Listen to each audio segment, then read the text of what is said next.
लड़का क्लासरूम में पढ़ाई कर रहा था, लेकिन अचानक खिड़की से एक चीता झांकता दिखाई दिया। और हैरानी की बात यह थी कि लड़का डर नहीं पाया, क्योंकि यह उसका घर का पालतू चीता दुमा था। लेकिन बात और अजीब थी, दुमा स्कूल में कैसे आ गया? जैसे ही लड़का इस बात पर हैरान था, बाहर अचानक तेज चीख पुकार होने लगी। अलार्म की आवाज के साथ लड़के को समझ आ गया कि ये सब दुमा के कारण हो रहा है। तभी कुछ हथियारबंद पुलिसकर्मी भी मौके पर पहुंच गए। लड़के को दुमा को पहले ढूंढना था, वरना उसकी जान खतरे में थी। लड़का दुमा का पीछा करते हुए स्कूल के टॉयलेट तक पहुंच गया और दुमा का नाम पुकारा, लेकिन दुमा कहीं नहीं मिला। तभी कुछ स्कूल के बदमाश जो अक्सर उसे तंग करते थे सामने आ गए। उन्होंने लड़के को जोर से धकेलकर गिरा दिया, पर जल्दी ही उन्होंने समझ लिया कि उन्होंने गलत इंसान को परेशान कर दिया। दुमा की धमाकेदार मौजूदगी देखते ही वे बच्चे डर के मारे भाग खड़े हुए। लड़का इस समय बिल्कुल भी लापरवाह नहीं हो सकता था, उन्हें पुलिस की नजरों से बचना था। जैसे ही वे बाहर निकले, पुलिस ने उन्हें देख लिया, लेकिन दुमा और लड़के की फुर्ती ने उन्हें मुश्किल से बचा लिया। इस घटना के बाद लड़के को एहसास हुआ कि इस शहर में दुमा का कोई ठिकाना नहीं रहा। उसे अपने दिवंगत पिता के साथ किए वादे की याद आई। दुमा को उस जगह लौटाना जहां उन्होंने पहली बार मिलकर जुड़ाव महसूस किया था, ताकि दुमा फिर से अपनी असली जंगली जिंदगी में लौट सके। लड़के ने अपने पिता की पुरानी मोटरसाइकिल तैयार की और अकेले दुमा को गोद में उठाकर पूरे खतरे भरे दक्षिण अफ्रीका की यात्रा शुरू कर दी। लेकिन जैसे जैसे उन्होंने दूरी तय की, लड़के को एहसास हुआ कि यह सफर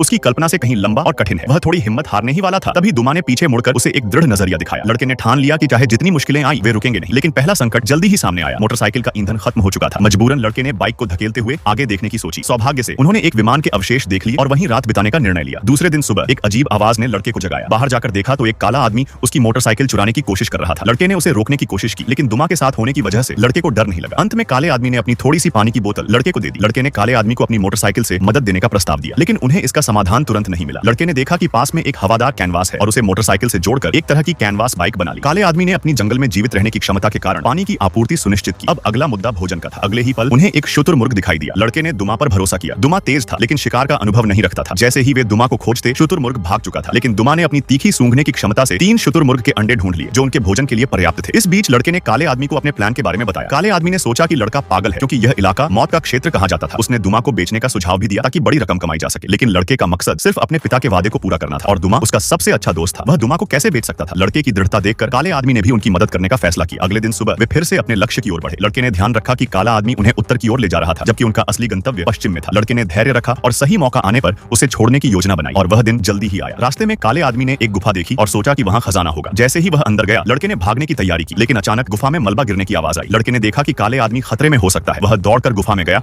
और मलबे के नीचे दबे काले आदमी को निकालकर सुनिश्चित किया कि उसकी जान सुरक्षित है।